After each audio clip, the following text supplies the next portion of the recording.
Oh my gosh! Look at the size of this thing. It's the fattest worm I've ever seen.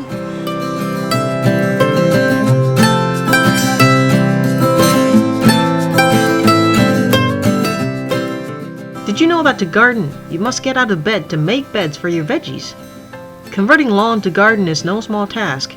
I'm very glad to have the help of my dad. The term manpower was very appropriately coined. We got rid of as much crabgrass as we could, especially its roots, because if any sliver of it is left in the soil, it will come back with a vengeance in the newly loosened earth. We planted as soon as the beds were made. My beloved gave me a rhubarb cutting.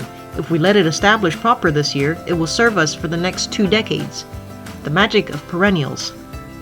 Next to it, I sowed mixed color carrots with my little sister. A night critter dug a big hole in it, so now it's protected with a trellis until the seedlings come up. The salad bar is doing great though. Everything came up crisp and green. I started 4 different varieties of tomatoes in March, and they spent almost 6 weeks indoors.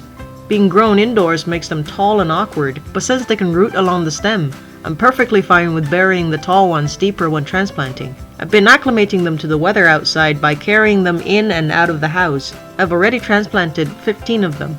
They're sunburnt, but they'll make it. All this seems like a lot of work, but having dominion does not mean sitting pretty and ordering people about. The Lord said, "Whosoever will be chief among you, let him be your servant." Remember, God put man in the garden to dress it and keep it. We put store-bought potatoes in the sun to sprout. I planted them 3 weeks ago and they finally started to push up in earnest. There is sweet corn in the next 2 plots. Their seedlings have emerged as well. It's now hot outside. The strawberries are blooming, and this weekend we're disassembling the greenhouse. Summer has officially begun. Until next time, happy gardening.